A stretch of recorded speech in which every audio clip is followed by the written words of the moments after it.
Okay. Sure, we'll give it a shot. We'll give it a shot.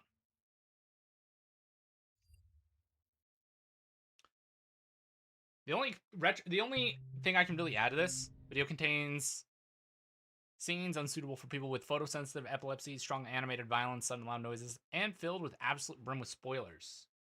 Same as always. Go watch the video, click the link, give it a view. If you're wanting to watch my reactions, which I'm actually shocked and honored, with how often I'm pausing, I don't know if I contribute that much to watch time. But if you guys click on the video and then watch the entire thing, it's going to attribute to watch time. Even if you haven't muted it in the background. I do know that. I do know that trick. You've been warned. I'm not going to lie. Corpse Party was a crazy thing back in the day. If it hasn't been made blatantly obvious by the topics I cover on the main channel and the games that I play on the second channel, the horror genre is a special one to me because horror games evoke a feeling that a lot of genres can't do, which is to instill fear in your tiny little heart. I'm going to say, a lot of modern horror games don't really make me shake in my boots. I'm not going to lie. I don't really shake in my boots. I don't know. Some of them just, I'm going to be honest, some of them just don't do it for me. No matter what, it's always just like a, eh. Something pops up on the screen that shouldn't and the poor thing just explodes. In recent years though, it seems like the genre has gotten a little stale and Why is it that it's so fucking often that I say something and then I play the video and that person says exactly what I just said? Why? We've had that happen like 5 or 6 times in these videos now. Like, what the fuck? boring, especially in the land of the AAA. Name a genuinely good AAA horror game that was released in the last 3 years. Exactly, it's emptier than my own channel. I will stand by the notion that the last good AAA horror... Actually, yeah, what is a... Because I feel like the latest, a lot of horror games shouldn't fit in the horror category. They should be in the thriller. Like, you know how, like, back in the day, there used to be, like, horror movie and then thriller movies. I feel like a lot of horror video games nowadays are actually just thriller. Because I'm not gonna lie, Resident Evil Village, that is not really a horror game. I've seen gameplay of it. It seems more like a thriller rather than horror. I feel like they need to get rid of that horror tag on a lot of things and just swap it to thriller. Because I feel like if a game just has jump scares and it doesn't have that horror ambiance that makes your skin crawl, that makes you think of like Soma, that makes you think of like... fucking, what's the old horror game that PewDiePie used to play? The one that he got famous playing. Why can't I remember it? But like, you know what I mean? Like, they had a vibe. They had everything there. I mean, even the devs said it's a thriller game. It's a thriller, to be fair. It's fans that tagged it horror. Capcom literally said RE7 was too scary for some people. We wanted to bring it down. Cowards. Amnesia. Amnesia! Yeah, there's a few games that rightfully deserve their horror tag. But, like, the latest... Like, for example, the latest FNAF games, those aren't horror games. Those are thriller games. If a game relies on jump scare tactics, it's a thriller. Maybe that's just my opinion. A game that wasn't a remake was Resident Evil 7, and since then the genre has been cursed. Sure, there were a couple of games here and there released to the public, but most of them range from bad to mid. But why is this? I mean, it should be relatively easy to make a horror game nowadays. Just throw together some assets from the Unity store and then program in a jump scare and bingo! $1 million deposited into your account in approximately 30 days. But this is part of the reason why major horror games aren't released nowadays and has led people to ask the general public what it would take to fix the horror genre. The biggest reason as to why AAA horror games seem to be lacking lately can be boiled down to the fact that the common game enjoyer just doesn't have the attention span to last for a full 492-hour open-world MMORPG gacha horror game. game nowadays. Or maybe a long horror game can be decent. Just make a game so long that you forget it's supposed to be a horror game, and then all of a sudden your heart is 6 meters away from where it's meant to be. Horror Jesus. That is some, like, early-ass, like, Gmod animation shit there for a second. God damn. No, I still, my thing is like, if your version of horror relies on jump scares, that's not horror. Because oftentimes, like, that's like saying, I don't know if anyone used to play, like, the games with their friends where it's like, you would, like, go to punch them and if they flinched, it'd be like, what is it? 2 for flinching? I don't know if other people did this in, like, middle school and high school, but you'd, like, go to, like, punch your buddy, and as long as you didn't hit them and they flinched, you could go 2 for flinching, and then you gotta hit them twice, really hard. So Doki Doki! That's a good one! Doki Doki was one that didn't rely on jump scares. It relied on unsettling moments, taking music out at times, in order to give you that unsettling feeling in your stomach. Horror has more atmosphere heavy, where thriller is, like, chase or something. Yeah, kind of. I don't know, I'm so sick and tired of things getting labeled as horror, and then all it has is jump scares, and I'm like, dude, this isn't, like, if I'm sitting there playing your game like this for 90% of the run, and then I go, oh, that's not horror, that's a cheap thrill. That's a cheap jump scare thrill. Fuck out of here. Horror is a genre that's incredibly reliant on feeling something from the experience, mainly fear. If you come out of a horror experience without feeling scared once, is it really horror?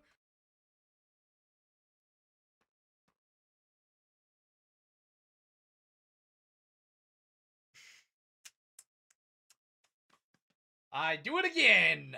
Or do you just have balls of steel? It's one of the reasons that I honestly think TV horror doesn't do as well as a horror movie. It's harder to get people consistently scared if you take them out of the experience for about a week before throwing them back in. Yeah, totally. I've already rewatched all of these videos. I watched them, like, Spy sent them to me like 3 days ago, and we were like, this is what's gonna happen. You're gonna go live, you're gonna say you don't know what to do. I'm gonna say react Andy. You've all been pranked.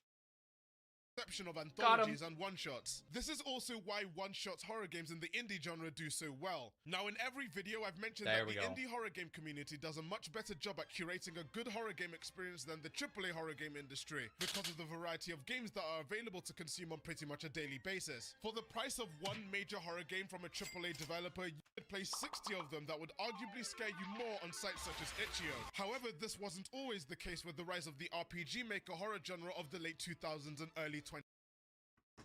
Bangers. When I was a kid, this shit had me quaking in my boots. 2010s. These games help to bridge the gap between lengthy games and the general horror experience. Most of these games being rich in story and chock full of scares left, right, and center. Literally everything in these games were out to kill you. But there's a game that I neglected to mention on purpose that has taken over my life for about 6 years. It's considered the godfather of the genre, the big boss, the great kahuna. Are you talking to me? Shut up, man! It's also a video that I'm really going to enjoy editing and post. Isn't that right, Thaf? Thanks, prick. You're very welcome. Just one simple game managed to spawn a massive... Dude, I already know those edits are so... That edit's probably gonna be horrible to do. Because you gotta pull up the editing software, have that clip of that audio reading, edit it, so that way you have the animations going with it, and then you've got to react to it in time, and then go back into that editing software, add that clip in. That's just gotta suck. Such a relatively simple concept. The game in question is called Corpse Party. That motherfucker put Dead Celebration on the screen. Pause. The game in question is called Corpse Party. This motherfucker. Alrighty, well played, fair enough.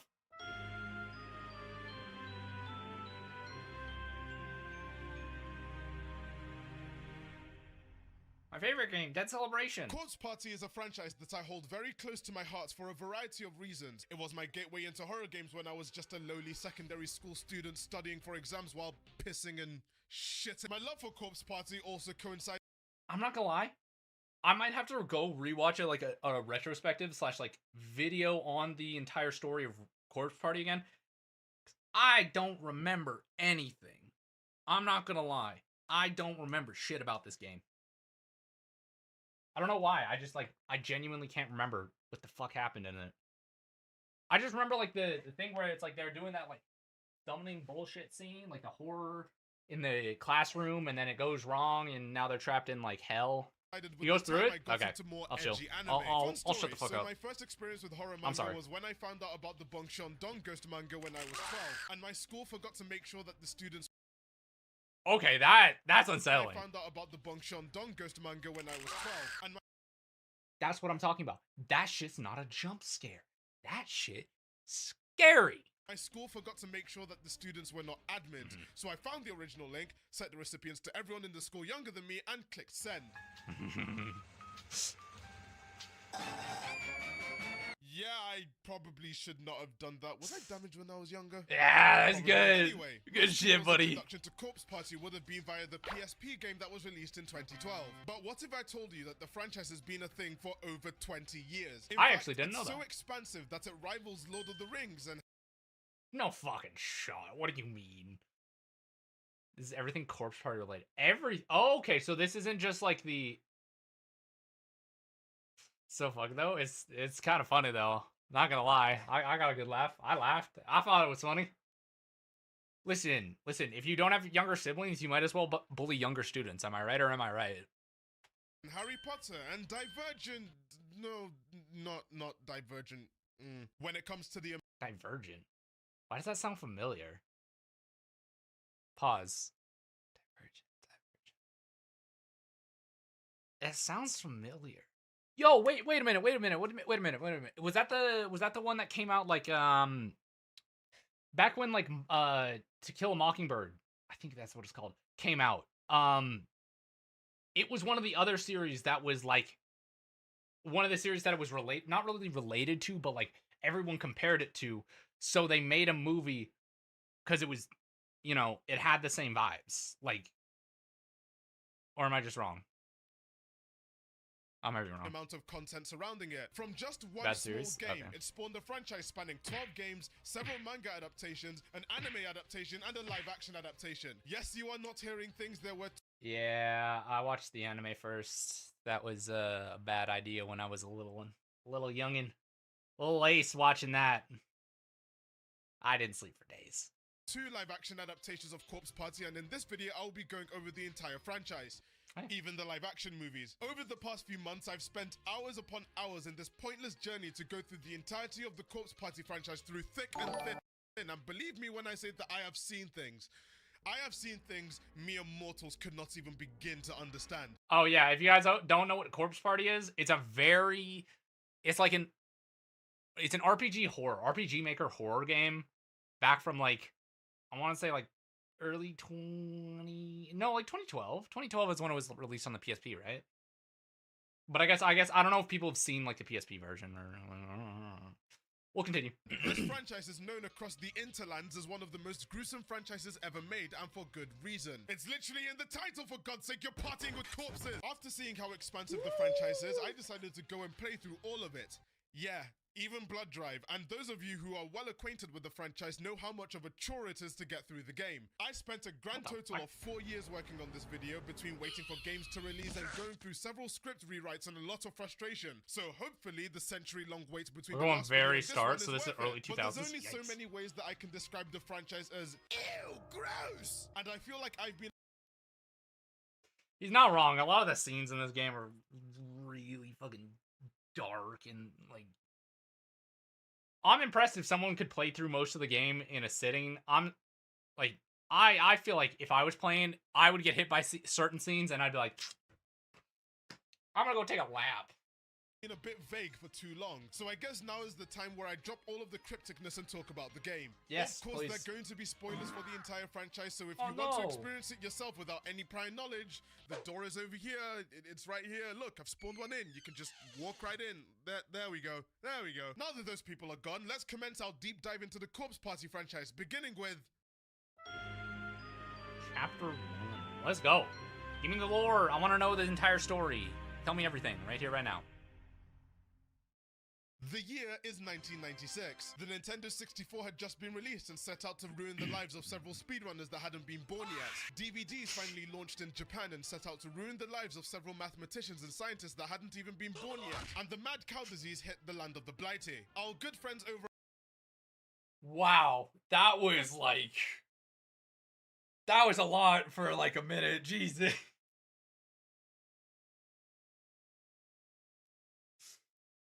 Woo! God, I had a flashback of like my early like childhood right there.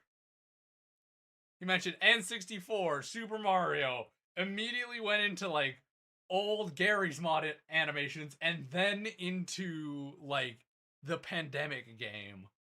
Wow, okay.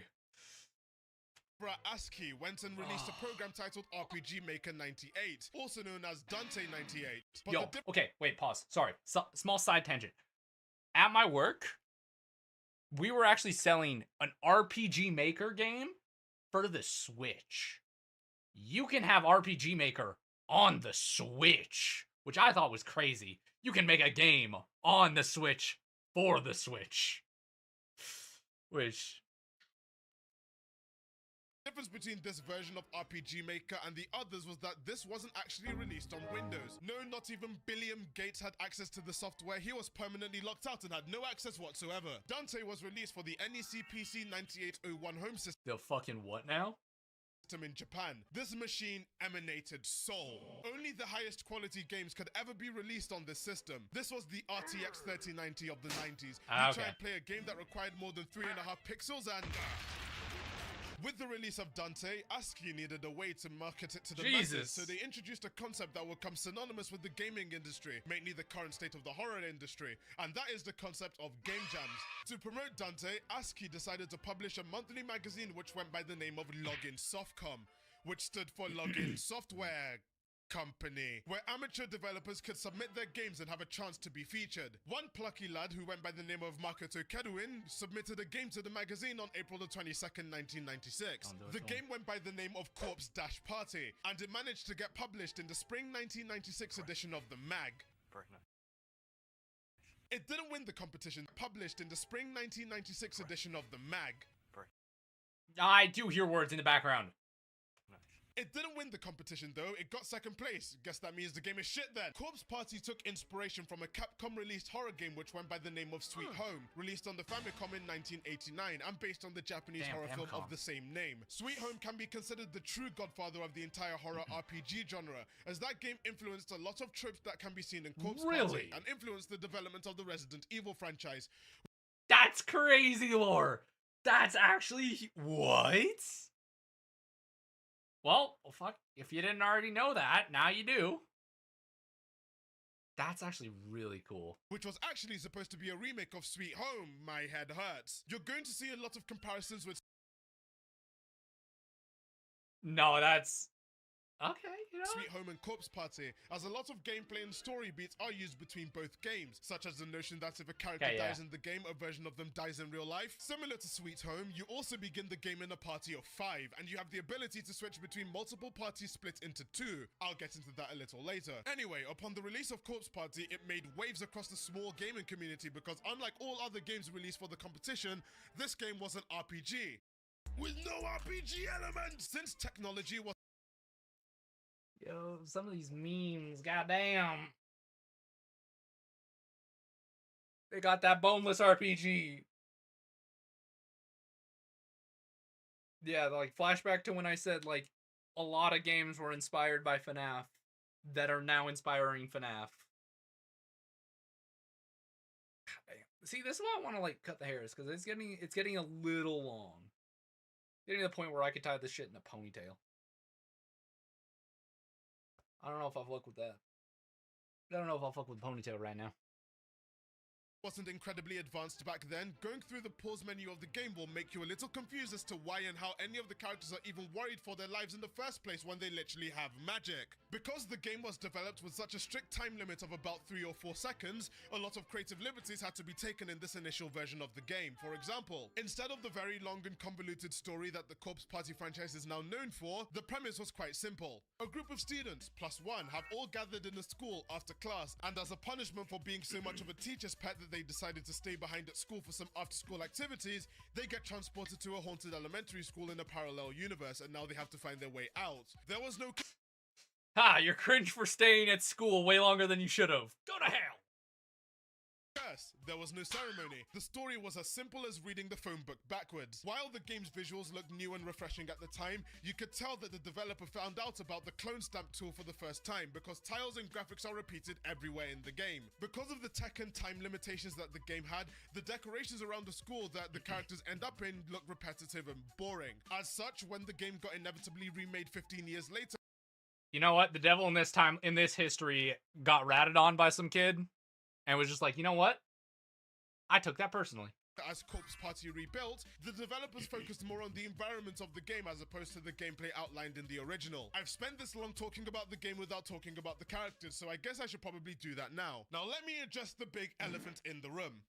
Where are all the other characters that franchise fans have come to know and love for about 3 seconds before they disappear forever, never to be seen again? Well, obviously because of the time constraints that were placed on the original version of Corpse Party, there was no time to make sure that the game was optimized to have more than 5 main protagonists in the game at any given time. Any more and your precious NEC PC would have met a swift end. So the game gives you 5 playable characters, although I wouldn't say all of them are playable because the majority of the game has you playing the perspective of the team leaders once the split ends up happening. Maybe Kedwin jumped into the future and saw just how frustrating it is when you find a character in a cave in Pokemon and you're forced to let them tag along because you can't cancel the dialogue and you can't escape because you can't use your Pokemon to fly away because they can't carry more than one person. Anyway. That man, that's a crash out right there. That's a man turned demon right there. In no particular order, I will list out the main characters of the original Corpse Party story. You've got Satoshi, by default the main protagonist of the entire franchise, and as such is the coward of the group, since he has to act as the stand-in to the audience who have absolutely no idea what they're getting themselves into. You end up playing as him the most. Damn, chill! He's dead, don't shoot him again!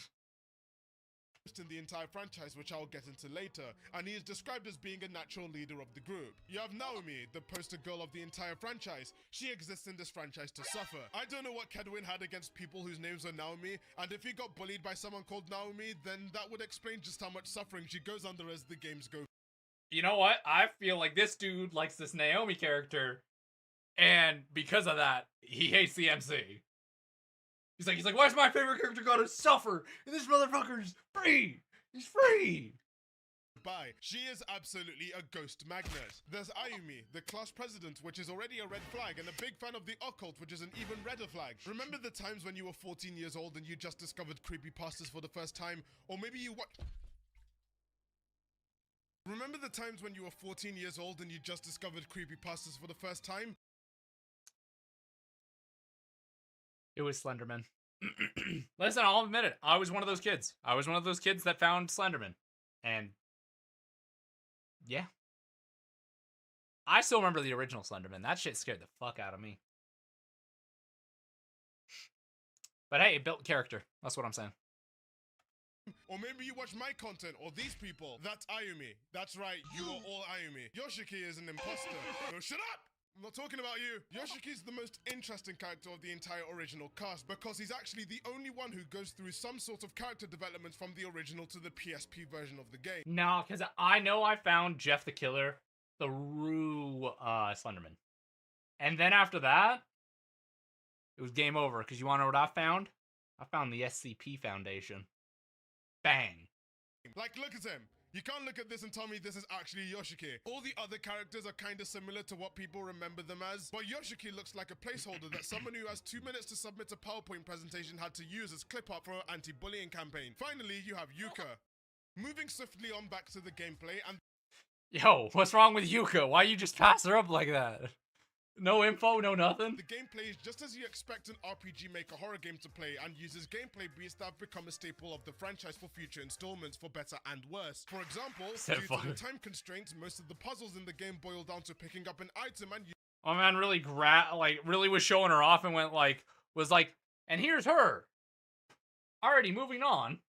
Using it elsewhere, or flipping switches that change something elsewhere in the building. The game is fairly primitive and repetitive, but it was very story-driven. Even though it's not as elaborate as the later games in the franchise, the game quickly became a certified cult classic too. Another concept that will become a very important part of the franchise is the notion that the game has multiple different endings. Not as much as the later ones, of course, but Corpse-Party essentially graded you on how well you played the game. With an Why'd he put a burger? Why the burger? On God, real question. Why the burger? Just, hey man, maybe it's just me, and maybe I don't get it. A rank being awarded. You gotta eat burgers on party? Well, if I want a hot dog, maybe I want a hot dog at the barbecue, or some some ribs. For making sure everyone's alive and well, a B rank for losing one member, all the way down to a D rank if you end up losing more. Killed 3 people in cold blood, F-, see me after class, you psycho! Now if you want to play Corpse-Party 98, you're completely shit out of luck, again, because it's a certified antique. You get caught trying to run this thing and your whole house turns into stone. Worse still, no version of the game exists in English, so unless you want to go through the whole trouble of emulation, you won't be able to experience the original Corpse-Party yourself. But the game ended up getting a soft remake in 2011 titled Corpse-Party Rebuilt, and this was made using RPG Maker XP, including things like slightly improved graphics and an edit to one of the endings of the original game. One downgrade that was made from the original was the F for killing people, SMH, this is America. That only works as an America joke. In fact, the RPG Maker XP added a variety of features, one of the most revolutionary being the inclusion of a run mechanic. To compensate for this new run mechanic, the developers of Rebuilt decided to slow down the original speed to the point that it is a literal crawl. Any slower and you would be going backwards. Corpse-Party sent waves through the Japanese horror community as people flocked to the game to experience some low-budget spooks, and Kedwin set out to ride the wave until it fizzled out, as he began work on a sequel almost immediately after the release of Corpse-Party titled Satsuki's Heart. That didn't go far. After that cancellation though, the game's franchise wouldn't see any new titles for years. That is, until a game would come out that would give the franchise the reputation it has today, adding so many new characters, expanding the lore by a lot, and being a staple of the entire horror genre. And that game is...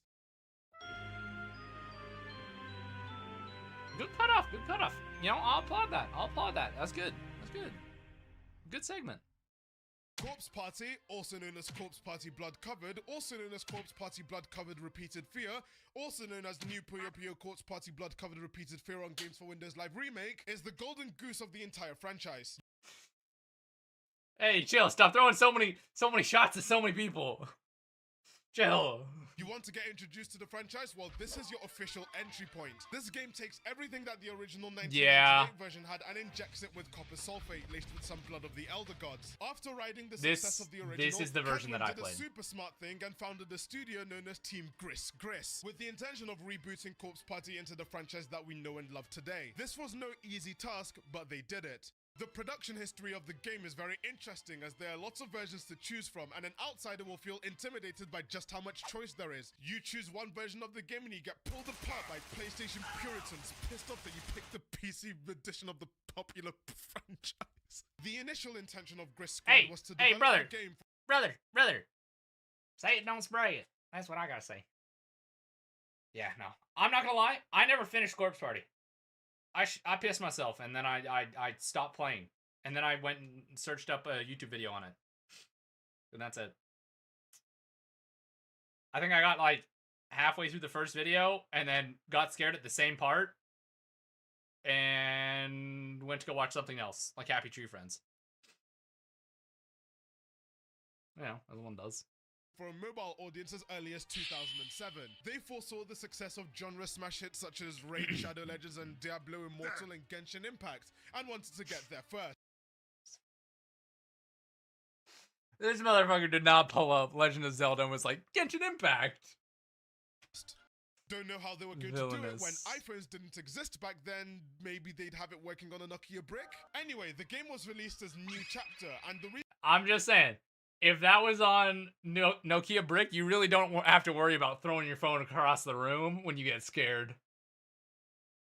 reason why I don't have any gameplay is because it doesn't exist. Yeah, it just released episodically and then they cancelled it. The only thing from that game that can be seen really are promotional screenshots showing the contents of the game, I guess. After the cancellation of New Chapter, the developers went back to the drawing board. What do they do now? They captured the mobile market a little too early and needed to make some money, and that was when the my walls are already worried when I'm around. I'm gonna put up my face through it. The developers moved on over to developing on Windows and changed the title of the game from later. This game was also the game that had the money poured into it, as 5PB took the original voice actors, sent them on their way, and replaced them with bigger industry names, with one of the most notable voice actors in the entire cast being the voice of Sachiko, who also voices Pikachu, so that makes the game I did not know about that. infinitely funnier when you think of Pikachu brutally murdering several children in a haunted school because he's tired of being bossed around by his masters. Since the PSP version is the most important version of the game for this video, this is the part of the video where I have to cover the plot as fast as I can for those of you guys who are too scared to play the game, or you just want your memories jogged as to what happened. I played the 3DS version of the game and you can watch footage of it on my Twitch channel, which will be linked in the description and will show up.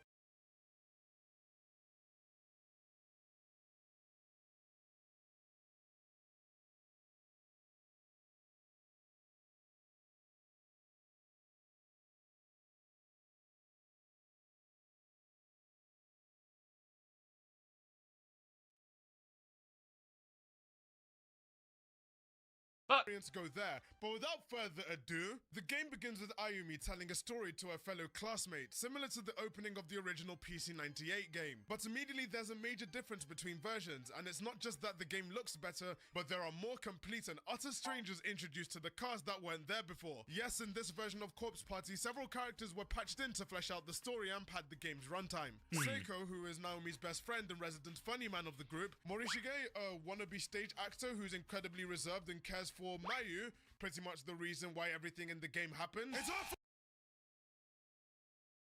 Jesus. God damn. I'm getting called out. Now he's really attacking people. He really wants their ass.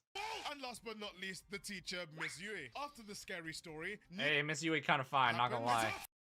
And last but not least, the teacher, Miss Yui. Hey, I'm just saying, you know? After the scary story, news breaks that Mayu is leaving Kisaragi Academy. I forgot to mention that the school has a name now, and they kind of already knew Mayu was leaving, but you don't know this until the events of the second game. Mayu is about to escape everything that happens in the game, but Ayumi browsed one too many 4chan paranormal threads and conjures up an idea to make sure that the group stays friends forever. I mean, how the hell did no one just outright refuse? Wait, no god, it actually is her fault, goddamn! To do it when she said she got this from the internet. The charm is called the Sachiko Ever After charm, and you have to repeat a sentence multiple times for every person in the room, or else you fall into the void. Someone doesn't do the charm right and they all fall into the void. But technically speaking, the source that Ayumi got the information about the charm from was lying for clicks on the internet, and they all fell for it, and now they're stuck in a haunted school named Heavenly Host, and they've all been separated and they've got to escape. There's the setup. I'll talk about the game again now. You start the game as Naomi and Seiko, and your job is pretty much to Why is this motherfucker just pulling up the Seiko watch? My friends said, let's do this ritual so we can be friends forever. Our friendship's ending right there. Not only is it ending, I'm throwing a chair at you and jumping out the nearest window so I can't get trapped. Like, I'm sorry, you're getting a chair to the forehead, and I am running like my life depends on. Listen, I've already jumped out of a building before. I'll do it again. I'll do it again. Explore the school and learn more about the situation that you've landed yourselves in, and oh boy, it's not a good situation. A lot of the school seems to have missing chunks and is susceptible to earthquakes left, right, and center. The major selling point of Corpse Party is just how expansive the game's environment is, especially compared to the original. Literally everything got a facelift, with the dark, miserable school atmosphere being what drove most people to the very detailed story. The biggest difference between CP-BCRF and CP-98 is the fact that in this version of the game, instead of all the characters being stuck together and splitting up of their own accord, which is incredibly dumb, the game makes use of alternate dimensions to trap the main characters in and build on one of the biggest things Corpse Party has to offer: and its psychological horror fueled by isolation. What the original game lacked was the atmosphere to sell such a horrifying story. It was essentially just a haunted mansion of jump scares. In CPBCRF, the gloomy environment of Heavenly Host feels more real, especially because there's just so much ground to cover and so much to explore, and the game continuously beats you over the head with the notion that you are alone. There's no one coming to rescue you, most of the ghosts in the game want you dead, and there's zero hope of escape. All of this is highlighted the most in the very first chapter as a way to make sure you know just how screwed you are. Corpse Party is a very big fan of the notion of tell, don't show, but this actually works in their favor because the game does not shy away from gruesome descriptions of the fates of each of the characters in the game. As you explore the school more and more, you'll end up coming across multiple bodies on the floor. Sometimes these bodies have notes with them written by the poor souls that had somehow found themselves in Heavenly Host. And the notes really try and mess with the morale of the protagonists of the game, focusing on psychological threats that come with being trapped in a miserable school for hours if not days on end, with the constant fear of vengeful spirits coming to murder you at any given point. Things such as Yo, whoever's doing these like Gmod animations, they're killing it. These are great. I love Gmod animations. It really reminds me of my childhood. But I swear to God, if you send me some fucking skibbity fucking dumbass bullshit, I'm gonna beat you senseless in game. Characters feeling incredibly homesick and slowly starving from the lack of food. This is one of the strongest points of Corpse Party, the ability to have you care so much for each of the characters, as Kedwin's writing focuses on the characterization of the main group, with backstories for all of them before, during, and after their deaths. I haven't even talked about the deaths yet. One of the biggest selling points of Corpse Party is kind of in the name. Live. Your party with corpses, damn it! There are an imperial truck ton of deaths in this game. Some are completely avoidable and are a direct result of you being a bad gamer, such as letting yourself get caught by the ghosts, which is actually really hard to do. You have to be very, very bad in order to die that way. What's wrong with you? Other deaths, however, are completely unavoidable, and unlike the original... This Corpse Party and only this one, unfortunately, has amazing writer. Oh, so it's like you're actually like... This is the only one that, like... People will die. There's no way for you to rescue them. Okay. Party game, killing any of the party members in your group doesn't warrant a game over. You gotta continue on without that party member and play towards the ending. Because we're David Cage now. You ever played Heavy Rain? Ever heard of that old relic of a studio that goes by the name of Telltale Games? Each choice you make in Corpse Party and... Wow, okay, we're taking cheap shots at people now. Okay, buddy guy, okay. Mind you, there aren't that many choices to make. It's not as fleshed out as the most KG of David Cage games, but you better choose the right option or else you could land yourself a wrong end. Wrong ends are also a franchise staple for Corpse Party, and in most cases, there are fully fleshed out endings based on something that you did in that chapter beforehand. This is what I thought the most impressive thing about Corpse Party was the fact that you could have multiple bad endings simply based off of something you did. This was the coolest shit ever. Or maybe you did something that the game gave absolutely no hints that you were even supposed to do in the first place, leaving you confused as to how far back you need to track in order to make sure you're in the right path.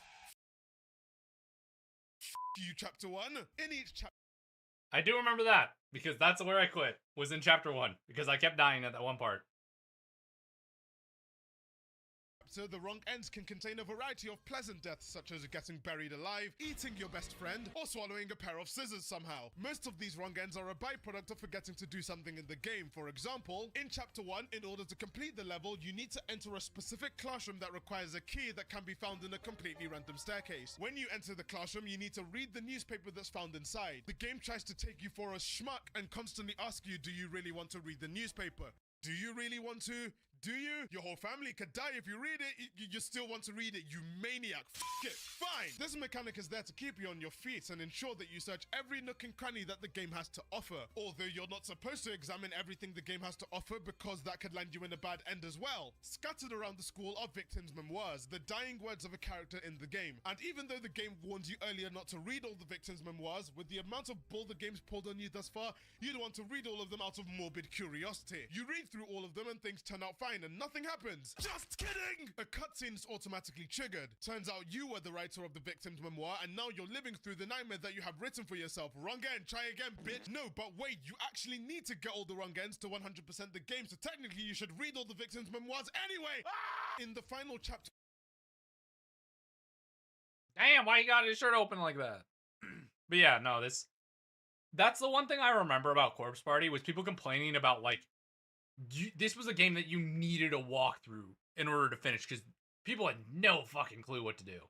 Of the game, things get even worse when you can trigger a path to a wrong end extremely early on in the chapter, but you don't realize it until the very end of the chapter. Allowing Yuka to get caught by Yuya automatically triggers a wrong end that you won't know is a wrong end until a full hour and a half of gameplay filled with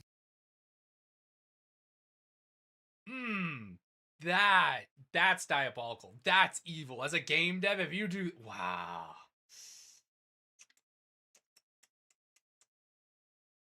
See, that's what I'm saying. It's like... I don't know. It's just like... I don't like games like that. I don't like games like that I need a guide. Like, don't get me wrong. I do use guides for some games when I'm trying to do, like, a perfect 100% true ending, and I just want to do it on the first run. No headaches. Yeah, I'll do that. I'll do it.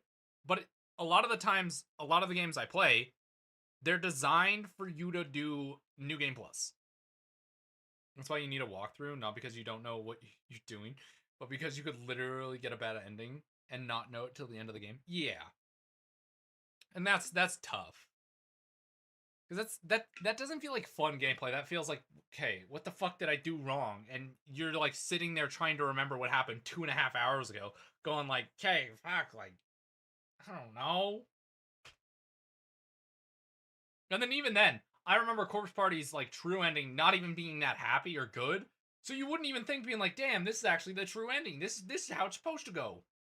With many plot holes because the developers didn't have the foresight to write that much dialogue with one character missing. Trust me, I wouldn't write for that either, just keep the plot holes. Moving back to the story real quick, and I don't want to make this video a plot summary of all the games, so I'll make it brief. When you play through each of the characters, you gain control of a new group of people depending on which parallel universe they landed in. In chapter 1, you're with Naomi and Seiko. In chapter 2, you're with Yoshiki and Ayumi, with Miss Yui for about 3 seconds before she splits up and Kama serves her for not following the creepypasta code. In chapter 3, you're with Satoshi and Yuka and Morishige and Mayu. But this is a funny little chapter because you meet Naomi and Seiko's dead body, then get sent back into the dimension with Ayumi and Yoshiki away from Yuka. But then a chapter later, all of the paths start to converge and you're kinda all together at chapter 5, or at least the surviving members, to get through the rest of the story. Holy shit, I haven't even talked about what happens to some of the members. So basically, Seiko dies because she has an argument with Naomi, and then Naomi gets possessed by a thing called the Darkening, which is used as a plot device in the first game, but a game mechanic in the later games in the series. Anyway, the Darkening compels her to tie a noose around Seiko's neck and kill her dead. In chapter 2, Mayu talks to 2 of the ghosts that were trapped in Heavenly Host and feels a lot of empathy for them to the point that she wants to stay there forever. But then Ayumi and Yoshiki use the doll that you find earlier in the chapter to roast the shit out of the ghosts, and they don't take no shit from a bunch of school kids, so they grab Mayu and yeet her at a wall, causing her to explode into pieces. Jesus! Later in the game, turns out Morishige has a borderline fetish with Guro as he's snapping up pictures of all the dead bodies around the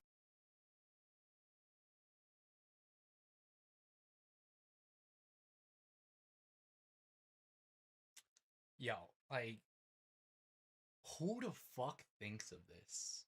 What sort of, like, yeah, Moria free? Yeah, like, what the... My mind is just like, who's sitting there going like, yeah, this is gonna happen to my story. You're into this, and you're gonna get sent into a wall and turned into an art project. The school, then he unknowingly takes a special interest in a very big gory patch on the wall. It's Mayu. And he goes batshit crazy and he dies, I think. In the final chapter, Miss Yui sacrifices herself to save Ayumi and falls down into a void and takes a lot of damage and dies. Then in the final chapter, it turns out that the person that was giving you hints throughout the game and Ayumi's idol is a pathological liar and manipulator. Who knew? Oops. So then you tell her exactly what she did and roast her so hard she vomits ink and dies again. And now you have to do the Sachiko Ever After Chamber actually properly, and you do it and make it out alive, but everyone who died in the school gets erased from existence.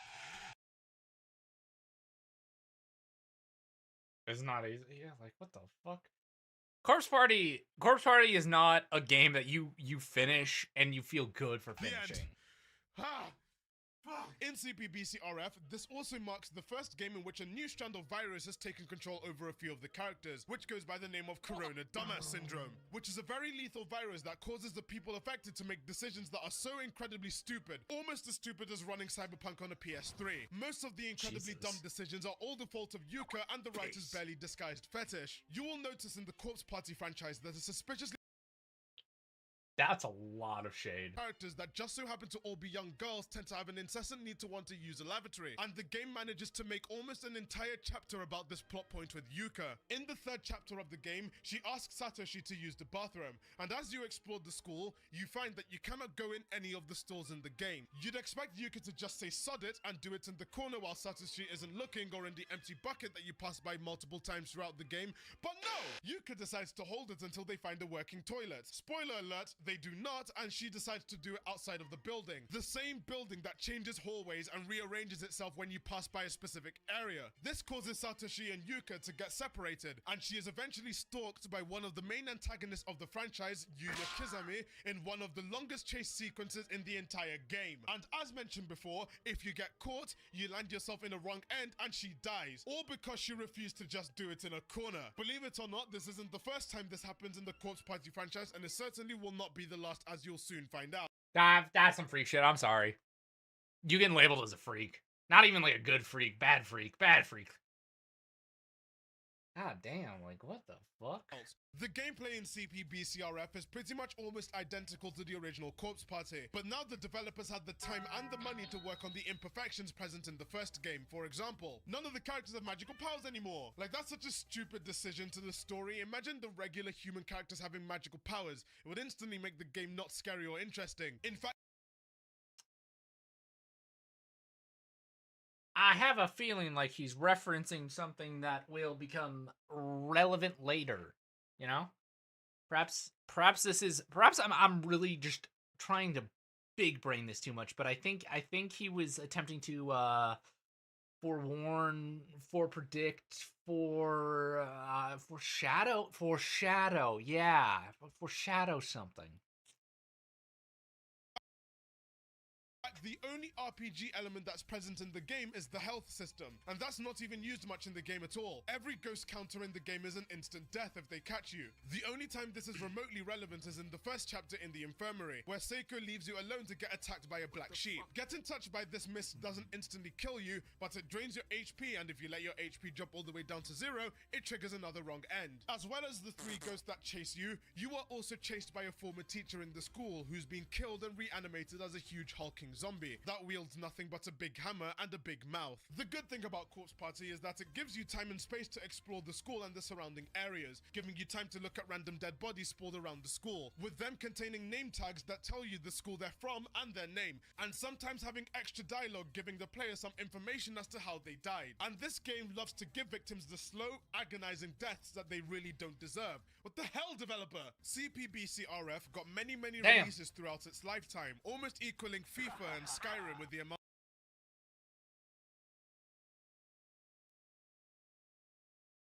Oh, a Skyrim joke. Motherfucker put Spyro up. Damn. Why are you doing Spyro like that? Did Spyro really deserve that? Did Spyro deserve that? Why you gotta do him like that? Amount of different versions for each console or device or anything that we can play the game on, being released in its alpha stages on PC first, then with patched in voice acting on the PSP, then finished on the PC after the PSP released, then ported on iOS in 2012, fixing a bunch of other things and patching one of the ghosts so it's more obvious what actually happened to her in Heavenly Host that caused half her head to be missing. In 2016, Nintendo wanted their that was on purpose. Never mind. Corpse Party on my Tesla. Listen, does your Tesla run Doom? Does your Tesla run Doom? Can it run Doom? I bet it can run Doom. Let me put Doom on it. Let me upload. Let me get it to run Doom. It's on the Corpse Party franchise. They felt cute and wanted to traumatize some kids, so Corpse Party was also released on the 3DS, with a back-to-school edition that I waited 2 whole months to arrive, and it never did. Thanks, DPD. The back-to-school edition contained figurines and an art book, and stands as the only way a Westerner could actually get a physical copy of Corpse Party. And right now, as it stands, the 3DS version of the game is the definitive way to play the game, with complete voice acting, fixed character sprites. Ayumi's hair was brown instead of blue on all versions of Corpse Party up until now. No idea how the developers overlooked this glaring mistake, but oh well. Remastered. Hey, whoa. Maybe he's colorblind, guys. Let's be some nice people and let's respect those with colorblindness, yeah? Yeah? Music and some more extra chapters that you could play for some more context to the Corpse Party lore. Yeah, I'm saying yeah, Spy. Yeah, stay in your lane. Until it took so long for me to work on this video that the developers announced yet another version of CPBCRF for the Nintendo Switch and the PS4 that will include updated sprites and voice acting for every extra chapter in the game as well. Can you guys see how much suffering I'm going through for this one video? Any new fan that wants to get acquainted with the Heavenly Host lore will definitely have to play this game first, as this is by far the most important game of the franchise and a very influential horror game that is up there with some of the greatest that the franchise has to offer, especially Hell no. For gory horror. As for a game that had its roots in RPG Maker, it's extremely effective at unnerving the player, and it's probably one of the most well fleshed out games that the engine has to offer, with its humble beginnings in 1998 to present day being nothing short of inspiring for budding horror writers and developers around the world. But of course, with something this successful, it's ripe to be milked.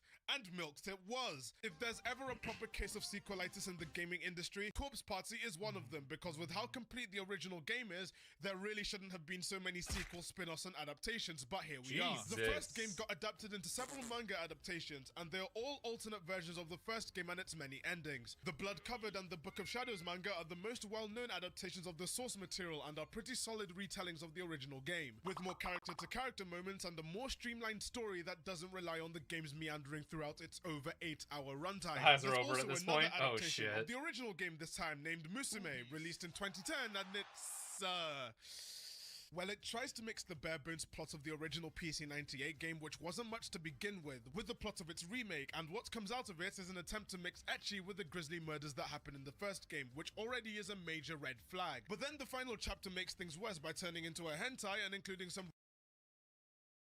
No! I ain't doing the corpse party. Hell no. Hell no. I'm not. No. No. You can't make me. No.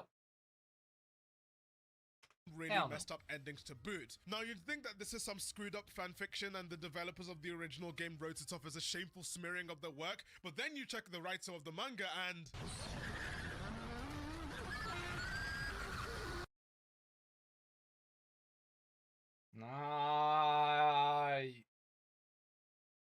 $5 bill. No. No, I'm not thinking about it. No, like, honestly, like, no, he's gone past freak. I don't know what's past freak, but he's gone beyond it. On the moving picture side of things, Degenerate. That's what it is. An OVA of Corpse Party was released in 2013 titled Tortured Souls, and this was actually a lot of people's introduction to the Corpse Party franchise. If this was your introduction to this... I watched this, and then I tried to play the games. Yeah, he's probably on a lot of lists. This entire franchise, I'm so sorry. I'm not going to go into detail about the plot because I already did it when I covered the game, but the important part of the anime is that it tried to condense an almost 10-hour game full of many character interactions and lore into a 2-hour OVA. And because of this, the anime skips a lot of story that will leave you confused the more the episodes go on. With an okay opening episode focusing on Naomi and Seiko and their attempts to escape the school, with some fan service in between. As the series continues though, it neglects to mention a lot of the background information about the school and its rules, assuming the people who are watching the anime have already played the game. One thing that was really annoying as I watched the anime was that it really loved using the Dutch angle every time something scary was supposed to happen, which took me right out of the scare. Can I just say, fuck the Dutch angle? It's something you see in movies so often, and I hate it. I genuinely hate the Dutch angle. It's so fucking stupid. Anime much more fun to watch when I set up a viewing party of the entire OVA, and we ended up getting distracted and tried to guess in which direction the camera would rotate like we were watching Battlefield Earth. Since the anime has to blitz through the story and go through a more unique ending that actually isn't in any of the games, the deaths in the anime are also really funny, with the anime going the Musume route and including some panty shots of our characters just as they're about to get brutally murdered. I was actually kind of worried that he'd show it off, but then he had that scene where he's like, not showing it.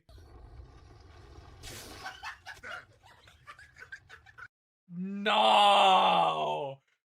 The anime is... That's criminal!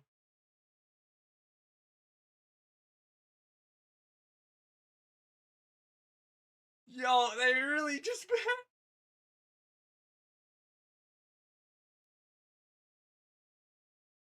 of a mess, but it's the easiest way to consume Corpse Party content without having to get too invested in the multitude of ports, remakes, and remasters of the original game. Just don't expect anything mind-blowing and you'll have a much better time trying to watch it. The milking of the first game doesn't even end there, as in 2015, a live-action adaptation was made of Corpse Party, and instead of taking the cues from the game, they decided to use the anime as the adaptation source, which was already a red flag, but now they had even less time to cram the content of the game into it, with only an hour and a half, meaning that characters that are in all adaptations of the game aren't even in the film, and all the deaths in the film are extremely quick, which if anything is a mercy compared to what they have to deal with in the game. I would go into detail about the live action film and its sequel, Book of Shadows, but I feel like that's worth another entire video as it is a doozy. It's actually insane how— Imagine a hero's death to the opposite of plot armor. Like, that's...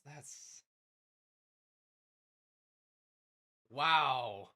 Yeah, I'm just gonna say it. Someone who made that anime, someone on that team, hated Miss Yui. That's it. That's all that happened.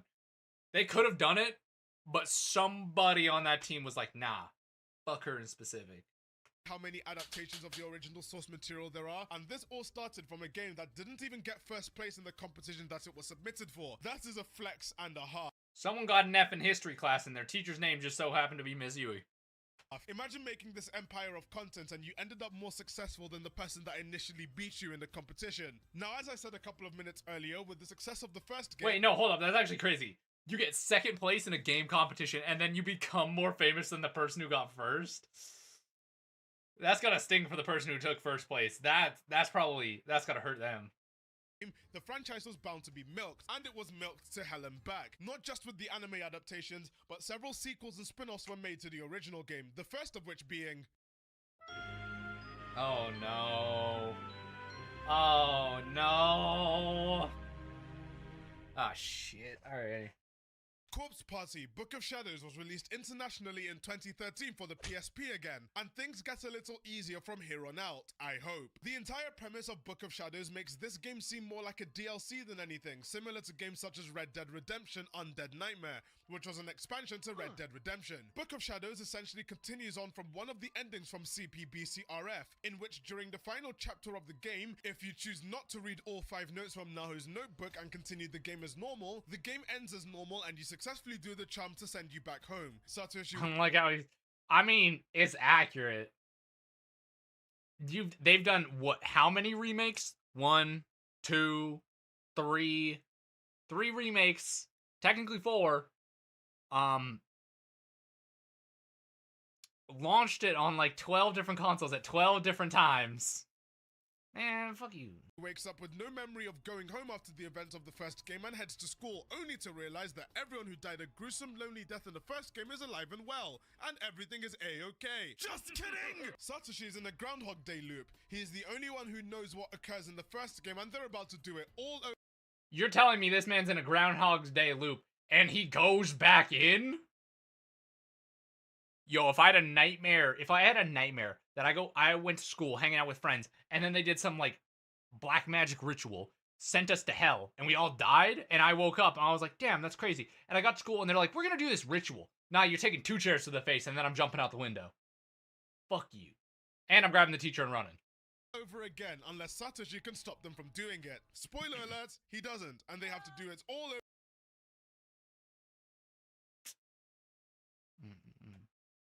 over again. Honestly, if I was Satoshi, I just wouldn't have joined in. Let them deal with it themselves. Yeah! Imagine trusting someone who gets their information from an occult blog online. So that I say, let them die. Anyways, the game is structured very weirdly compared to the other games in the series, acting like a complete visual novel and ditching the RPG elements that the Corpse Party franchise was known and loved for. In lieu of the RPG elements, Book of Shadows decides to become an old flash point-and-click adventure game, where the extent of the gameplay is just moving your mouse around the screen and hoping something happens when you click on something.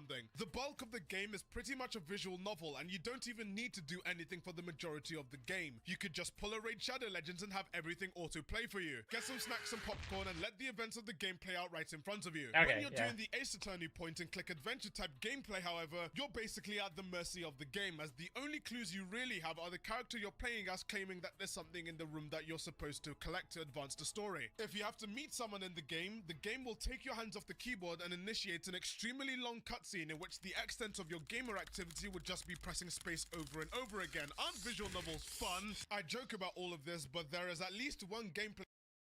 I'm not gonna lie, I am a hater of visual novels a lot of the time. I don't find them fun to play. I don't know. I don't like sitting there watching my game.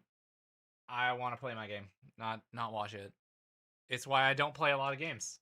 There are some games that there are way too many cutscenes, and I will not play them. Play feature decide to keep you on your toes so you don't completely fall asleep while playing the game, and that's the darkening meter. Remember that thing that was only fleetingly mentioned in the first game? Well, it's back in this one, and it's a game mechanic now. The darkening meter is pretty much your character's sanity meter, and looking at things that you might consider a little spooky will cause that meter to go up. And in the extremely unlikely case that the darkening meter hits 100%, you get a wrong end. But there are points where you need to grind wrong ends that require you to do this in order to get 100%. Nah, that's mental. It has to have a twist for me. Yeah, because like Doki Doki was... Also, not to mention, Doki Doki was short.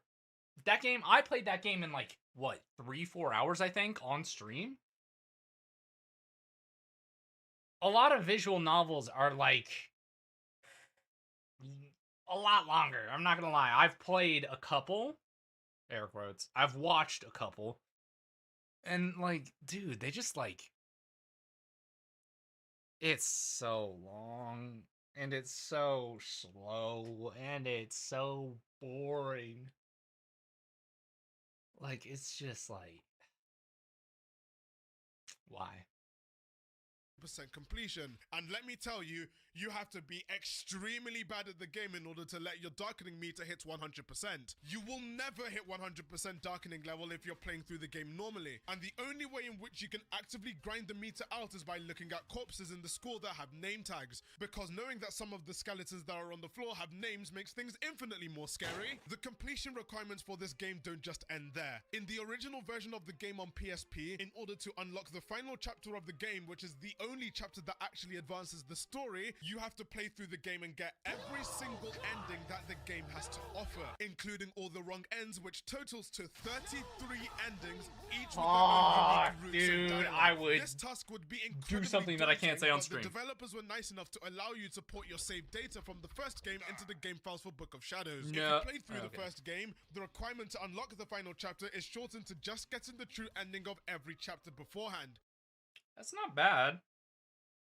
Which is still a long and daunting task. The lack of actual gameplay in Book of Shadows is kind of saved by the story that the game has to tell. The game acts as a prequel, midquel, alternate universe sequel all at the same time, with the game acting as an anthology documenting the events during the first game, some of which taking place in an alternate time loop based on the wrong end that kicks things off in the first game, and others taking place beforehand, giving more context behind certain characters' action in CPBCRF. The most significant one being Sayaka Ue, best friends with Naho Sainoki, the person who basically caused the events of the first game by lying about the summon ritual. Sayaka has a dedicated chapter about her antics with Naho leading up to her untimely death in the first game, and that's pretty much it for a character development. But don't worry, she gets more in the spin-offs of the game. As for the rest of the chapters of the game, they essentially serve as a pseudo DLC to the main game, giving characters like Ms. Yui more characterization that wasn't there in CPBCRF, and Morishige, who didn't have much to work with in the first game, getting a dedicated chapter that takes place at the same time as the main game. An interesting thing to note before moving forward, the talk of alternate time loops is actually going to be an extremely important point, as you will find out in Chapter 1, other characters actually start realizing that they're stuck in a loop. For example, Chapter 1 follows Naomi and Seiko again, and the story goes along as normal, but Naomi starts to realize that the events of the first chapter have happened before, including the infamous argument that caused Seiko to split from her in the first place. She tries to rectify the mistakes she made in shouting at Seiko in the first place, but the curse of the school prevents her from doing anything about it, electing to have her chuck some heroin. Yeah, that man was running Out of her mouth. After realizing what's about to happen to Seiko, she manages to prevent it from taking place and save Seiko from a Sayori cosplay. However, if you remember... That's a crazy comment to make. Wait a minute, what the fuck? Oh, wow. Listen, I'm also not gonna lie. That time loop comment, true enough. 99% of the time loop gimmicks aren't done well and they just ruin the story. I'll say it here. It's lazy writing. From the first game, it was actually a possessed Naomi that caused Seiko. So, like, a game that I know of that does time loop good is Bravely Default. Don't worry about it. I'm not spoiling anything. Go play the game. What I'm saying might be a red herring, but, like, go play the game. Trust me, you'll understand what I mean. It's good shit. Seiko to be in that position in the first place. So after Naomi saves Seiko, she understandably freaks out and runs away, only to fall down the stairs and...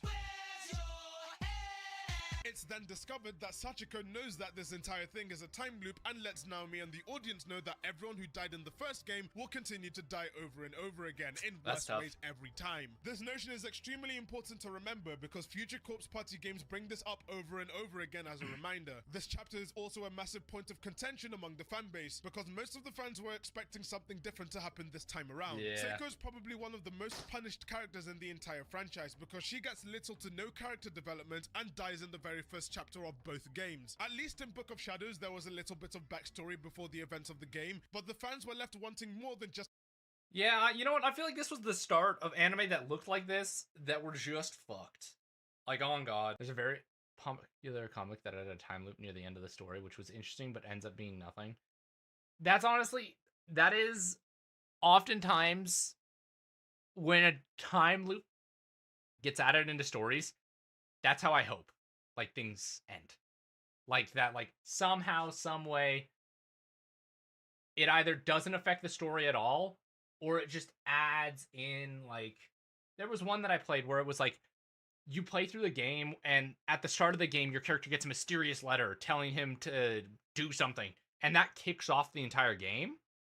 And then at the end of it, he gets sent back in time, dying, with a sealed letter that looks... And like, by this point in time, you're already, like, 10, 12 hours deep into the gameplay. It looks familiar. And he follows the instructions because he's supposed to do it or he'll die. And he places it off. And he stumbles back and falls backwards into a bush as he's dying. And all of a sudden, this front door looks familiar. Oh shit, someone's opened the door and he's looking from the bush as he's dying. And it's himself. It's himself opening the door to pick up this letter that sent him on this death journey. That's probably the best way I've seen it used, is... This man was sent on an infinite loop. Like, he is being tortured for the rest of his existence. That one was pretty good, because it was like, oh shit, you're the reason why you're dead. You're the reason why everyone here is screwed. And he realizes it and he can't do anything. But how did the original adventure start? It's one of those things that it, I think in the original story, it was wrote off as he was cursed to live an infinite loop. So the curse itself started the loop and was the cause of the loop, and therefore it's like, when the curse engaged, he was the source of the loop. Just having her die again in a more brutal way. The Corona dumbass... Because it plays off of the idea that, that's the thing that pisses me off, because, like, Time Paradox is, if you're the one who starts it, who started it for the first version of you? But that's where the time paradox is like, you can't point to a single point in time that starts the loop, but it is theorized in the game through hints that the demon that was summoned that caused the loop, he was the first one to give the letter. So he gives the very first letter, and when he opens and then follows it, he unleashed a demon, and that demon cursing him sent him into an infinite loop. But you only know that if you find, like, other, like, bits of it, hidden information and other stuff in the game. Syndrome makes a return in this game in the very next chapter, and this time Mayu is the victim. She realizes immediately that she's in a time loop and surprisingly does the right thing and refuses to enter the room that sealed her fate in the original game. As you progress through the chapter, Mayu realizes there's a large mark on her stomach and decides to not tell anyone about it. For what purpose? She finds another character with Yoshiki named Nana, and she has similar markings on her legs. At the end of the chapter, Nana's legs are chopped off at the same area that they were marked, and Mayu's worried that a similar thing will happen to her. So she panics and runs into Ayumi and Yoshiki, who ask her about what just happened. You'd think that Mayu will tell them everything and stick by them while they try to find clues, because being alone in a place like Heavenly Host is a very, very bad idea. But no! in a move that can be Wow, only that's crazy. described as It's like the thing that I mentioned about, you know, making the worst possible choice. They do it. genius. Mayu runs off alone into the school because she is so narcissistic that she didn't want anyone to see her seemingly ugly face. She runs until she can find a room to hide her scars with makeup, and she eventually finds one. The same room that she refused to enter in the beginning of the chapter because she knew it would be certain death. And you can probably guess what happens to her in that room. A complete and utter idiot! Going back to the gameplay, and one thing that's introduced in Book of Shadows in lieu of proper gameplay is the addition of 3D sound. The game's budget has to go somewhere, so the voice actors and actresses all recorded around a dummy head microphone used a lot by ASMR channels, and there are points in which it seems like you are listening to an ASMR recording, especially around chapter 2 where a possessed Ayumi does this. I fucking hate ASMR. I'm gonna punch my screen.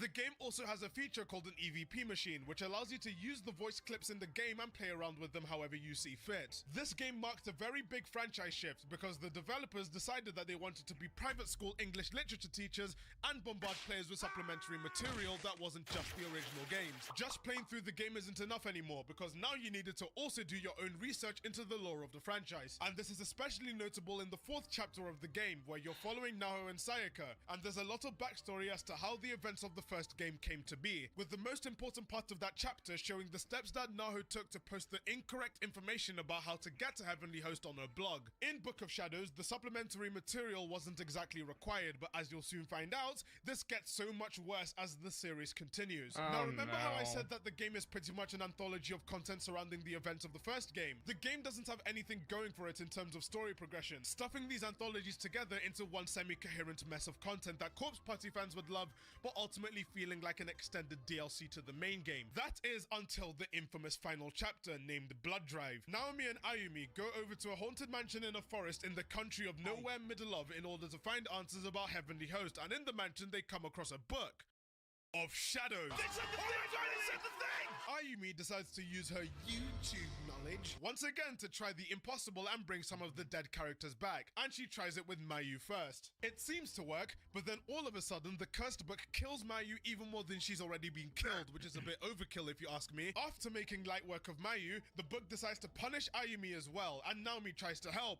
Kinda, but you should know by now that just putting water on a flame will make things worse. Just when all hope seems lost, Ayumi's sister comes out of absolutely nowhere, like she had to be Wonder Woman or something. Ayumi and Naomi literally drove out to the middle of nowhere. How did she arrive just at the right time and the right place? Anyway, she saves Ayumi and everything seems fine, but then...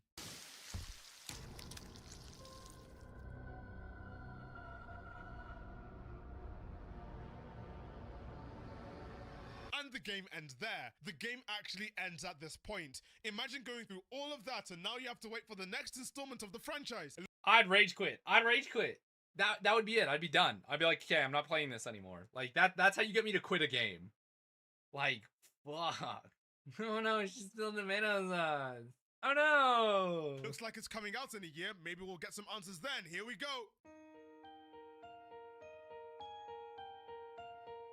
I don't like this. Wait, what? I feel like this video came out of this man's personal grudge for this game series.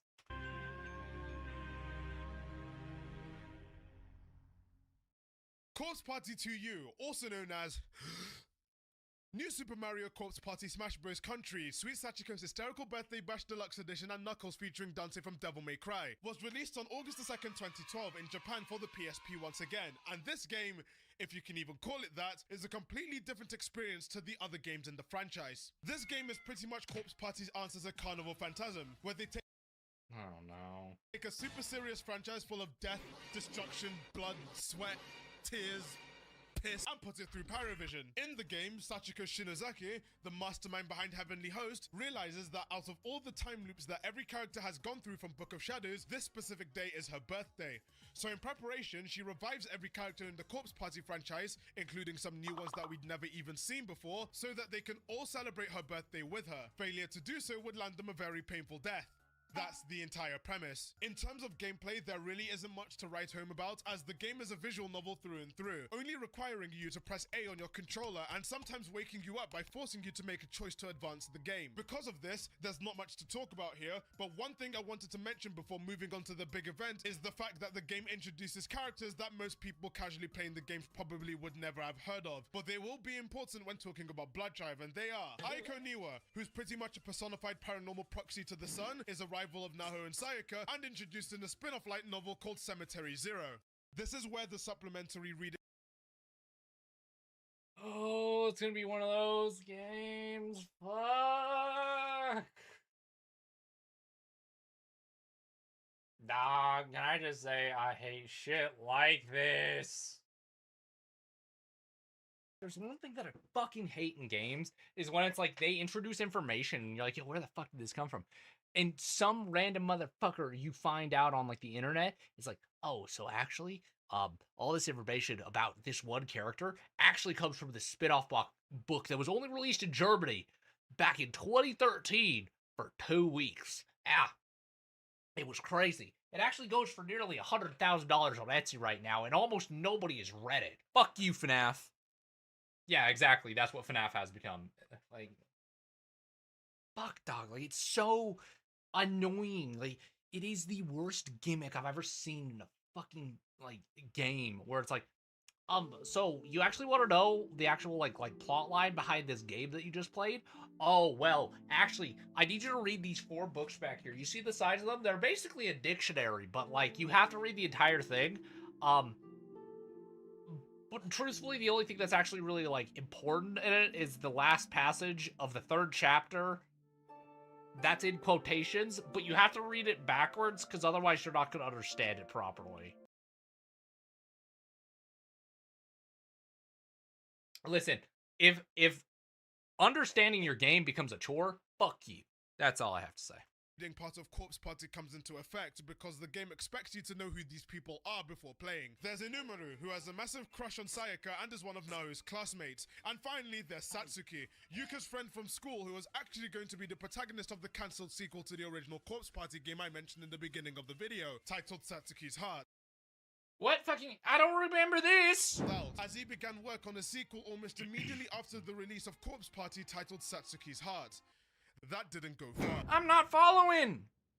In general, Corpse Party 2U is one of those games that relies a lot on tropes usually seen in anime rom-coms, with each of the chapter titles parodying phrases from popular media. There are absolutely no investigation areas in this game like in Book of Shadows, and to the surprise of absolutely no one, the game did not sell well in the West when it got a translation from Xseed Games, released on PC in 2019. But now that you know about the new characters in the franchise, I guess it's time to talk about the big one, the grand finale of the Heavenly Host saga, and the game that pretty much ruined the franchise past the point of no return. I'm not even joking. This isn't even considered ruined past the point. Oh my god. When I say that this game is probably one of the most painful games I've ever had to play for this channel, and I don't mean that lightly. So before I continue, I'm going to have to ask you guys to take a seat for this one because it's an absolute doozy. Alrighty. Yeah, I'm ready. Tell me why I'm gonna want to crash out today. The year is 2014. Yay! The world got an exclusive early access look at a global pandemic simulator and were offered a tutorial on how to deal with it quickly, preparing them for any future cases. Scotland tried to escape from the UK, but everyone else was having none of it, and an entire plane got uninstalled from existence. In the midst of all of this chaos, Kedwin and Co got together to finish the Heavenly Host saga that he had begun several years in adaptations prior to that moment. But not before deciding to work on a brand new game that's set in the future way after the events of this one, which I will get into later. Corpse Party Blood Drive was released on July 24th, 2014 and was released on the PS Vita.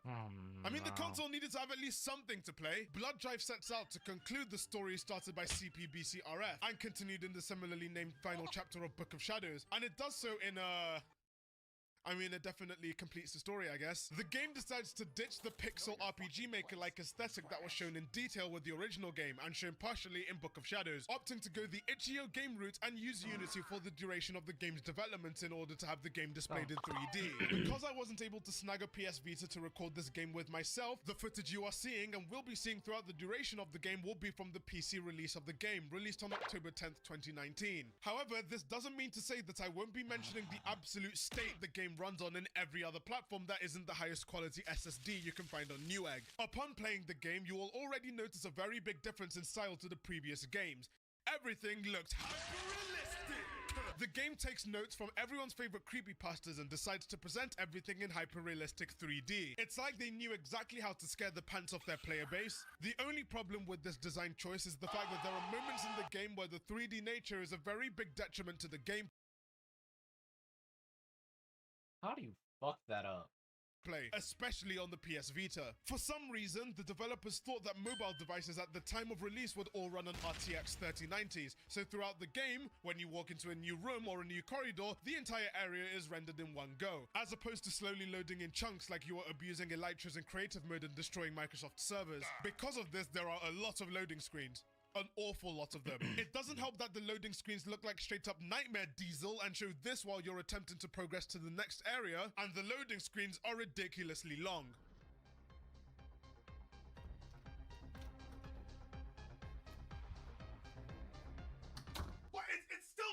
You'd think that these loading screens only show up when you're progressing to a completely new level in the game, or maybe even a new chapter, but they show up every single door you walk through. And speaking of doors, unlike the previous games where doors that you don't need to enter are sealed completely, with text outright saying that it looks like they've been molded into the wall, the devs kind of forgot to lock some of them, electing to have almost every single door in Heavenly Host be wide open even if they contain just a singular battery or a bandage, adding a lot of dead playtime to the game. This doesn't even scratch the surface of what the devs did this time around to screw with the user experience. In Blood Drive, there are little to no actual puzzles that you need to solve like in the original game, ditching at least some of the fun parts of the games and replacing them with just going from one checkpoint to another.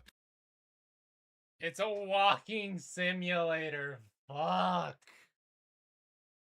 Collecting items in a specific room at a specific time while avoiding things around the school. And there are a lot of things that you need to avoid this time around to the point where it's actually ridiculous, but I'll get to that later.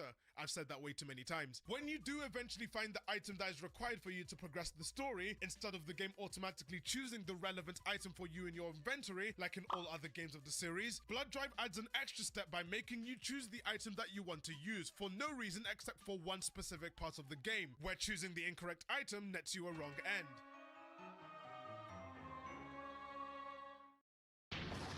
As it's a franchise staple, the wrong end system returns in this game with a vengeance.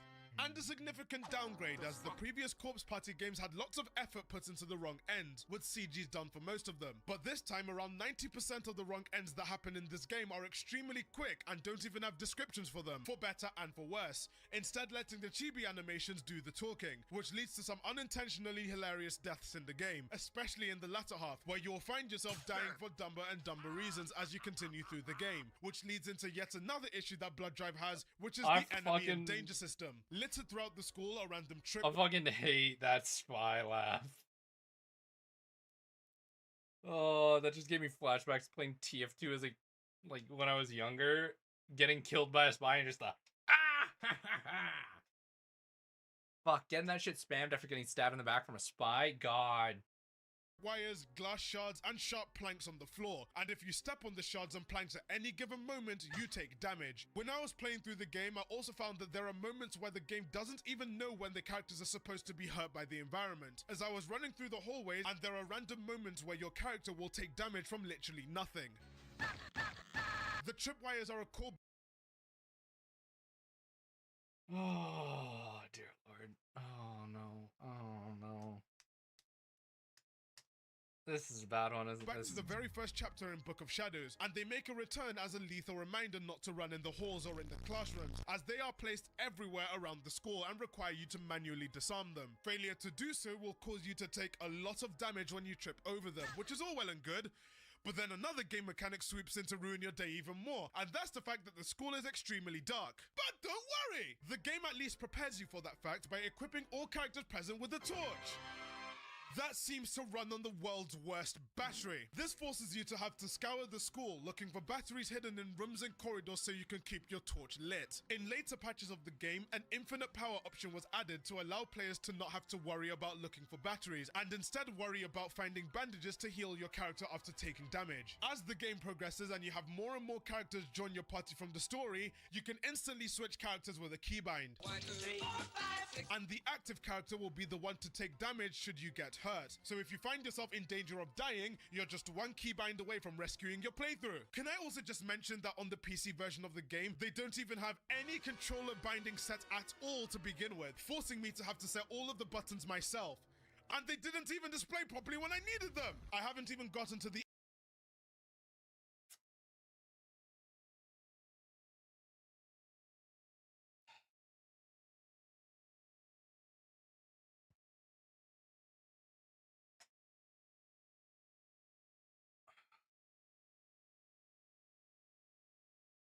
You hate to see the death of a game series. You really do. Man, I feel like we just watched like 30 minutes. Like in the past like 5, but apparently not. Maybe I'm yapping too much. I'm good. I'm good. I'm chilling. The enemies in this game. Isn't Blood Drive so fun? Littered throughout the game at completely random intervals are phantoms who, when spawned, will chase the player down everywhere, including loading areas.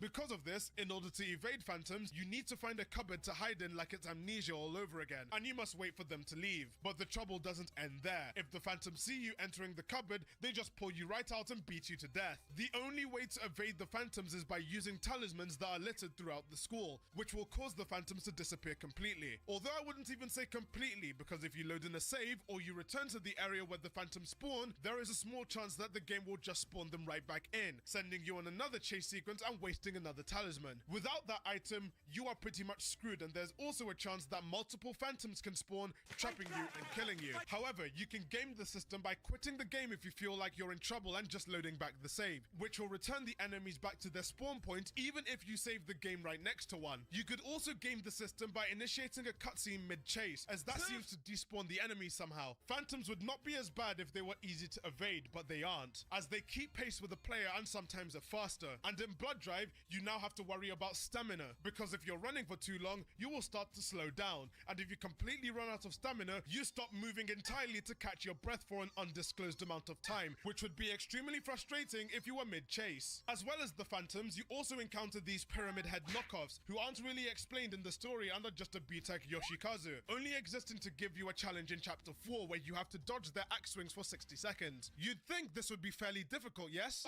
You can just walk the entire time and not get hurt at all. In Blood Drive, they decided to mix the gameplay elements with Book of Shadows' visual novel style, and the way in which they did this also served to completely tank the pacing of the game, with some chapters having over 40 minutes of dialogue only for 5 minutes of walking from destination to destination, followed by another half hour of speaking. Sometimes the game even...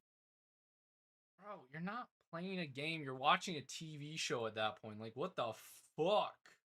Did I also mention that there's no way to pause the game while these cutscenes are happening? You basically have to ride it out for what could be 40 minutes before you're given control back and you can save the game. But you can't even save the game! To make matters even worse, you cannot save at any point anymore. Instead, you are required to save at Ayumi's candles that she's placed in the school, meaning that at some point of the game, you may even have to find one of the candles before you can even save. It kind of feels like the developers went out of their way to make the most frustrating game ever, which is a shame since this game was marketed as the grand finale of the franchise. And I've talked about all of this so far without even mentioning the story once, which is a testament to just how frustrating the game has been to play. So I guess I should stop stalling and try and talk about some of the things that were wrong with the story of the game. If ever there was an example of a game jumping the shark, this game not only jumped it, but brutalized it and killed its family. This game has ventured so far away from Corpse Party that it founded a new country and called it Tales of Symphonia. The story completely does away with absolutely everything that made Corpse Party as successful and beloved as it it was and turned it into a generic fantasy story, which is such a shame because the very beginning of the game showed some promising aspects. After the events of Book of Shadows, Ayumi is so riddled with guilt at the fact that every single bad thing that's ever happened in the game is her fault and wallows in self-pity for several months. This is until we are introduced to a new character for this game named Misuto, who is a potty-mouthed delinquent who looks so out of place in the entire game that you'd think he's literally an anime cliche parody. He tells Ayumi that there is a way to get back into Heavenly Host to retrieve the Book of Shadows after she is shown an image of one of the ghosts from the first game holding it inside the school. After asking Yoshiki for help in her endeavors, Yoshiki does the smartest thing possible and throws the stones that would be used to get to the school out the window and under a steamroller, stating that going back to that cursed school without a plan would be suicide. After having a mental breakdown and finding the stones completely unharmed a few minutes later, Ayumi is met once again by Misuto, who tells her that it's time to go! Yeah, honestly, with how the last expansion has gone, I'm not expecting much from Final Fantasy. I still haven't touched it since the 7.0. I finished it and then I just honestly I've got to end my subscription. I'm not gonna lie, it's killed it for me. I've tried to launch the game since and I can't, which really sucks because I got super into it. I played it for a year straight, nearly daily, and then it fucked me like that. I was grinding for house furniture. Yoshiki tries to stop them, but Misuto yeets him against the wall, severely injuring him. Now at this point, what do you think Ayumi does next? A. Check on Yoshiki to see if he's okay after that shove. B. Call out Misuto for hurting her friend. C. Put this visit on hold so she can think of a plan of action before going back to Heavenly Host, since every time she went anywhere without a plan it ended in disaster. Or D. All of the above. If you chose any of the answers, you would be so wrong! She decides to go to Heavenly Host with a complete stranger who invaded her room twice. One of the times while she was in the bath, had absolutely no evidence to back a single shred of intel he was saying, had an attitude that literally tipped him off as the villain from the first 2 sentences he says in the whole game, and has done absolutely nothing to gain her trust whatsoever. A complete and utter I'll see how it is pillar. after that. Because of her absolutely boneheaded decision, left alone once again in Heavenly Host, and is immediately chased by Mayu's murderous spirit that relentlessly chases you when you take control of her and can brutally kill you. And what makes things even worse is that Misuto is the main villain for the game, who uses Ayumi to make his own Book of Shadows that he uses to destroy all of her friends halfway through the game. In short, the entire plot of the game would have been prevented if Ayumi didn't make a string of really fucking terrible decisions. It also doesn't help that literally every single new character in Blood Drive is extremely unlikable, like Magari, who is also a walking anime cliche parody, and wants the Book of Shadows for her own personal reasons. The game also retroactively ruins the original by completely removing all agency from Sachiko herself. In the original game, it was her hatred and curse that caused Heavenly Host to exist in the first place, but in Blood Drive, nope!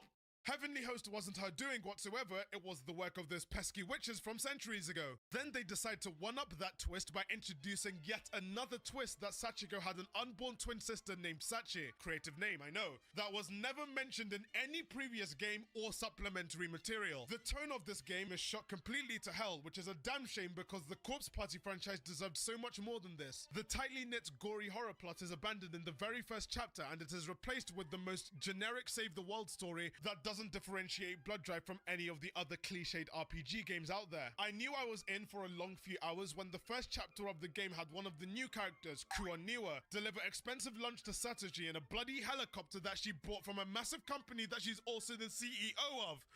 This game is doing my head in! As the game continues, more and more characters are forced into Heavenly Host in a weird Romeo and Juliet conundrum, where new characters go there willingly to meet with other characters that are trying to leave or have already left. And now everyone is stuck in the school with no way out because an antagonist has either yoinked their escape plan or they randomly lose it. Which leads to another example of the writer's barely disguised fetish, as the school is now covered in flesh mounds. The game warns you not to step in any of them because at any point, tentacles could rise from them and capture you, severely denting your darkening. Oh yeah, I forgot the darkening's a thing as well. Hidden around the school are statues that you can use only once to cure all the darkening within your characters, which mind you, isn't even displayed in the pause menu like their HP is. And that's not the only thing that has changed about Heavenly Host. Now there's a gym! This was retconned into existence in Corpse Party 2U, where most of the plot takes place, and in Chapter 4,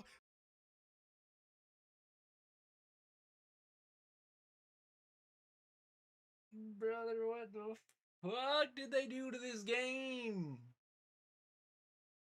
There's a huge glob of ice cream that's just randomly in Like, the middle how of the do gym. you Ayumi and fuck Yoshiki something go and so investigate heavily? and find out that one of the pillars that you need to look for to advance the plot are there. Ayumi goes forward and collects the pillar at the top of the ice cream, but then hands slowly start dragging her in, accompanied by...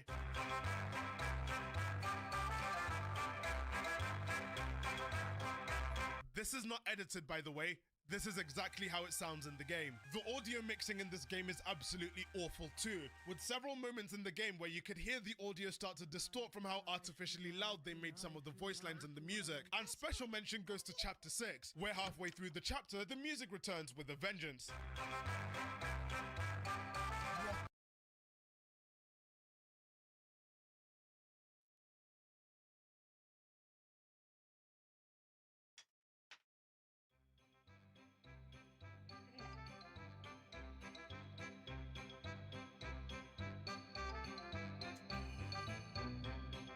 Dog, what the fuck?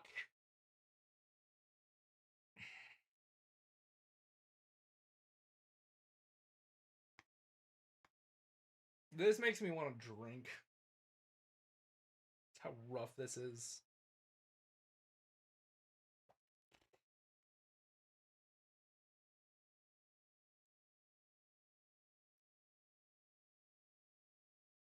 Like, this is just like, it's not even like, oh, you know, something got fucked. It's like, it's one of those like fuck ups that you can't be like, oh, you know, it just got a little messed up along the way and like they'll fix it, or like, you know, it's like they got fucked by something, or like development problem. It's...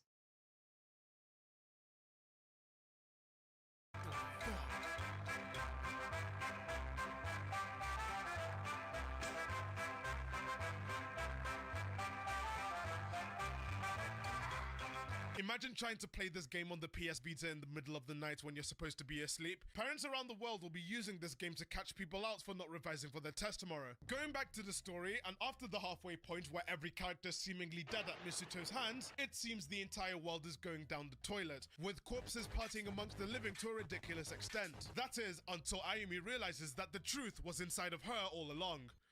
I'm not even...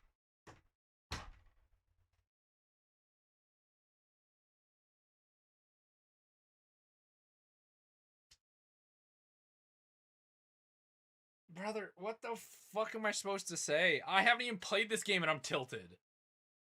Joking. The Book of Shadows that she spent half the game looking for turned out to be inside her stomach of all places, and she has to cut it out in order to retrieve the book. I wish I was making this up.